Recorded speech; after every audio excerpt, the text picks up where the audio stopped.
Point నేను చెప్పదలుచుకుంది ఒకటే. కొంతమంది బాప్తీసం తీసుకుంటే నేను ఫస్ట్ సరిగ్గా బ్రతికిన తర్వాత అప్పుడు బాప్తీసం తీసుకుంటా.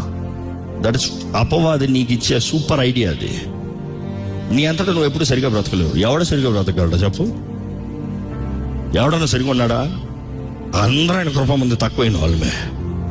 You can be perfect by yourself. నిన్ను పర్ఫెక్షన్కి నడిపించేవాడే పరిశుద్ధాత్ముడు. ఆయన లేకుండా నువ్వు ఎప్పుడు పర్ఫెక్ట్ అవుతావు? నీకు జయాన్ని ఇచ్చేవాడే పరిశుద్ధాత్ముడు. ఆయన లేకుండా నీ అతను నువ్వు ఎట్లా జయం సంపాదించుకుంటావు? నీ బలహీనతలో నీ పక్షంలో నీకు విజ్ఞాపన చేసేవాడే పరిశుద్ధాత్ముడు. ఆయన లేకపోతే నీకు ఎట్లా బలహీనతలో విడుదల వస్తుంది? కానీ ఒకటే, యేసు నీ కొరకు చేసిన కార్యముని నీవు ఎరిగి, గుర్తెరిగి, అంగీకరించి, విశ్వాసముంచి, నా స్థితి కొరకు నన్ను రక్షిస్తానికి, నన్ను విమోచిస్తానికి యేసు ప్రభు మరణించాడు. ఆయన రక్తంలో నాకు శుద్ధీకరణ ఉంది, విలువ ఉంది. నా అపరాధం నిమిత్తమే, దోషం నిమిత్తమే ఆయన నలుగొట్టబడ్డాడు, వెరగొట్టబడ్డాడు. నా శిక్షంతో ఆయన భరించాడు. నా సమాధాన శిక్షంతో ఆయన మేము